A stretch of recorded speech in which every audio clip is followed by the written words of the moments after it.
Hi and welcome to Geeks for Geeks. In this video, we would be discussing the solution of this problem. In this problem, we are given a positive integer n that represent the direction of 4n and 4n matrix from values from 1 to 4 into n and 4 into n. So basically, this would be the number of rows and this would be the number of columns filled from left to right and top to bottom. So it would be filled in this fashion: left to right, left to right, left to right, and it is from top to bottom. And your task is to form two coils. Okay, only two is needed from the matrix, and you need to print the coils. Let us now solve the first sample test case. In the given n, the number of rows, would be 4 multiplied by 1. Okay, and the number of columns would be 4 multiplied by 1. That is 6. That is 4 multiplied by 4. So we need to draw 4 into 4 matrix. I have already drawn it to save time.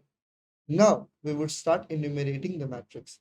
This would be the first one: A, 1, 2, 3, 4, 5, 6, 7, 8, 9, 10, 11, 12, 13, 14, 15, and then we have the 16. Now it is said that we have 10. Okay, we are going from, I would just show you, we are going from 10, 6. Okay, I will take a different one. Yeah. So we would go from 10, 6, then 2, 3, 4, and then we have 8, 12, 16. This would be the first coil. Then we need to have the second coil. The second coil is nothing but 7, 11, 15, and then we have, okay, so we have something like this. So we have 10, and then we are climbing up. So this is 10, and we are climbing up to 3, and then we have 4, 8, 12, and 16. Now this is fine enough. This is how this would be the output itself. Okay, now let us move forward and see the next diagram that is given. It is told that we are going from 36, 28, 20, 21, 22, 30, 38, 46, 54. So now let us see how we are getting this. So we are getting this. So see, first this length is 3. So this length is 3 itself. Then we move forward and we see what is the breadth. So I will just show you the general trend. So we need to go 3 up. Okay. Then we need to go 3 right. 3 on the right hand side. Then we would go how much? Because this value is taken, so we would go 5. Okay. So 5, we need to go down. Okay. Then how much we need to go? We need to go 7 up. Okay.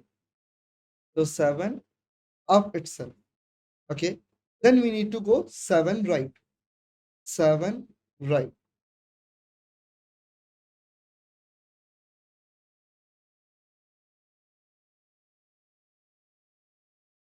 3 up, 3 right. Then we have 5 down. And then we have 5, 5 left.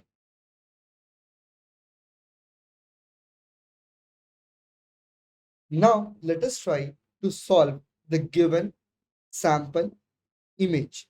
Now, if we see how we are getting this output, let us do it for the first one, that is the red one. So we can see that we need to go 36, 28, 20. We need to go up 3, 3 up. Okay. Then we need to go 3 on the right hand side. So we move to 3 on the right hand side. After this, we need to go 1, 2, 3, 4, and 5. 5 down itself. Okay. Then we go to 1, 2, 3, 4, 5. 5 on the left hand side. So 5 on the left hand side. Then how much we need to go up? 1, 2, 3, 4, 5, 6, 7. Then we need to go 7 up itself. Okay. Then we need to go how much? We need to go 1, 2, 3. 4, 5, 6, and 7. Okay, we need to go 7 on the right hand side. After that, we need to go on the down of 8. 8, we are going to down. So now we can see that first we need to move up, then right, then down, then left, and then again up, then right, then down. The general trend is that we go from up, then we go to right, then we go down, and then we go left. That is how we would complete the whole one. Okay, we know this. Now we can see that we are going 3 3, then we are going 5 5, then we are going 7 7. At the end, after this, there is no 9, so we would be moving forward with 8. Okay, this is the trend. So if you try to do it for a value that is greater, as the writing of matrix is not feasible, so I won't be showing you. But if you draw one more test case, but the value is 3 multiplied by 4 and 3 multiplied by 4, then you would know this. Because we have 4 multiplied, n is equals to 1 is done, n is equals to 2 is done, n is equals to 3 would be 4 multiplied by 3 with 4 multiplied by 3. That is 12 into 12 matrix. Okay, fair enough. If you do this, you would also know. Okay, so now if we get this value, then moving to this value. Okay, so now let me clear all of this. So now if we can get this value, then we can move up and we can subtract how much? We can subtract 36 and we have 28. So we have 8 itself. If we subtract 8, we would get this value. If we subtract 8, we would get this value. Now, while we are moving on the left or on the right, we can see that if we are moving on the right hand side, the value is just increasing 20, 21, 22. The value is just increasing. So if we are moving up, then we need to subtract. If we are moving on the right hand side, then we just need to increment, that is plus plus. Okay, fair enough. Now, if we are moving on the downside, then we can see that 31 and we subtract 23. So that is nothing but 8. So again, this time we need to add 8. So if we are going on the downside, then we are adding 8. Again add 8, again add 8. Okay, again add 8, again add 8. Now if we are moving on this side, then we know that the value would decrement. Okay, so if we are moving down, then we need to add. If we are moving on the left hand side, that is minus minus, because it would decrement by 1. Fair enough. This is what we need to do. Okay, after this thing, the things are very clear. So what we need to do is we need to have 3 up and 3 right, then 5 down, 5 left, 7 up, 7 right. This is what we need to do. So we would take out this value, then we would move up or down or accordingly. Okay, and by taking out the value of the coil 1, we can find the corresponding value of coil 2. So what you need to do is you need to just access this and you would see this general trend itself. Now let us move to the implementation and you would have a better understanding how we are getting the values of the coil 1. Then coil 2 is very easy. We would just use the formula and then we would find them. Okay, corresponding value. Okay, now one more thing. What would be the number of size of the coil?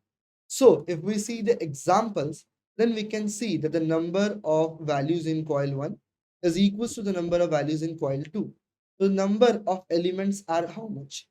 Number of elements are how much? 4 into n multiplied by 4 into n. So if we divide this by 2, then it would be 16 n square by 2. So that would be 8 n square. So each coil would have a size of 8 n square because they have equal elements. Let us move to the implementation itself. Okay, now let us start the implementation. First, what I told you is that the size of the coil 1 is 8 n square. So we would have int m is equals to 8 multiplied by n multiplied by n itself. Okay, now the size of the coil 1 as well as coil 2 is decided. Then we would declare call of C1 of size m. Okay? Or we would directly declare a vector so that we can directly insert it in this. So C1 of m, and then this is fine enough. Then we would move forward, and then C of 1 of 0 would be this. So see, the number of rows, so this is standing at which position? So let us see it is standing at which position. So if you go and you would see that it is half, then just this side, okay? And the number of elements below it is less, and the number of elements before it is more. So we would just take out that value, and the value is nothing but 8 multiplied by n multiplied by n, okay? And then we have 2 multiplied by n itself. 8 multiplied by n and n plus 2 n multiplied. And then we would have the current value, because the current value is needed to build up the next value. Okay, because we would add or subtract, or we would keep incrementing, whatever be the condition. So we would have C1 of 0 itself. Okay, then we would move forward and we would have kind of flag thing. Why? Because first we need to subtract, then we need to add. First we need to subtract, then we need to add. And that flag would tell us that at which point what we need to do. If it is 1, then we would subtract. If it is 0, then we would decrement. Okay, this is what we would do. So int and FLG is equals to the value 1, and then we have the step is equals to 2. It means two values are still needed. One value is done, two values are needed. Then we have two values again. So we have, so see, suppose we have the first element, one element is done, then we need again two elements. Then suppose 1 2 3 is done, then this side of 1 2 3, one value is again done, so we need again two values. This is what we would do. Step would tell us the number of elements that are remaining to be inputted. So we have IND is equals to 1. And then we would simply say that while IND is less than M itself. Then we would go down and then we would start the iteration. So we would start the iteration for int I is equals to 0, I is less than step. Okay, because we need to have these step elements. Okay, so now what we would do is we would say current is equals to C1 of IND, and then we have plus plus, and then we have the current value subtracted with 4 multiplied by n into n flag itself. Okay, this is what we need to do. So 4 multiplied by n multiplied by n into n FLG. Okay, this is what you need. 4 multiplied by 4, 4 into n into n FLG. Okay, 4 into n into n FLG. Okay, fair enough. Then we move forward and we have the index itself. Okay, then we would move to the index. If the index is now greater than equal to m, that is we have filled all the elements that is needed in coil 1, then we would simply break from it. The index is greater than equal to m, then what we would do is we would break from this point. Okay, a little bit of indentation should be done, and then after that also again this condition would be true. Again this condition would be checked, that if it is needed, then only we would move forward. Okay, now indexing is done. Now we would again do int I is equals to 0, I is less than step, and then I plus plus. So why we are using two loops here? Because the number of, see, for this 3 3, then 5 5, then 7 7, then 9 9, this is happening. So we need to do again this thing. So once it is getting decremented by a large value, whatever be the value, okay, 4 into n plus, and then it is getting decremented by 21 22 23, and then we are doing this. Okay, this is what we need to do. Wall step I. So we have the current value is equals to C1 of IND plus plus is equals to current plus and FLG.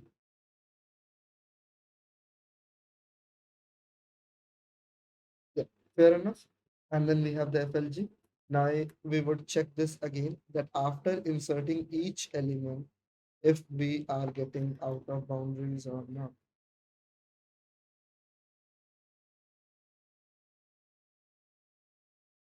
That the element is fulfilled or not. Okay, so if the index is greater, we would simply break from that step. Now comes the part where we would have the end flag.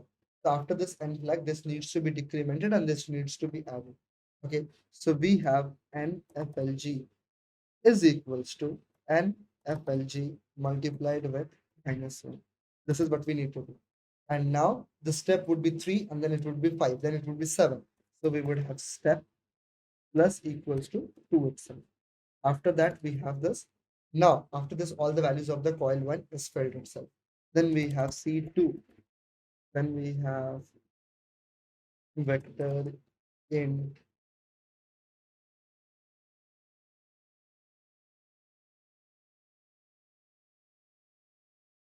Then we have vector int C2 of M itself. Is of size M. Then what we would do is for int I is equals to 0, I is less than 8 and square. 8 multiplied by n, and then I plus plus itself. Then we go down and we say that C2I is nothing but 16 multiplied by n plus 1, and then we subtract the value of C1 of I itself. After this is done, we would have the values of C1 and C2. Then what we would do is we would have of vector int of res, then res dot push back C1, and then res dot push back res dot push back C2, and then we would return the value of res.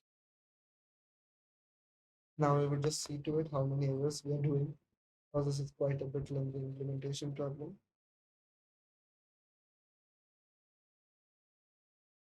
So invalid operator.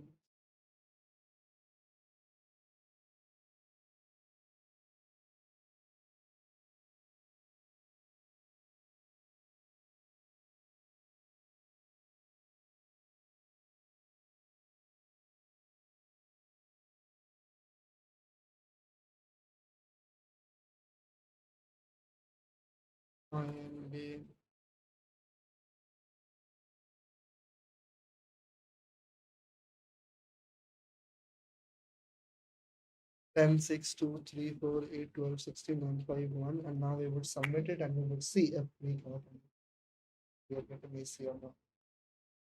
And yes, we got an AC. That's it for today. Thank you and have a nice day.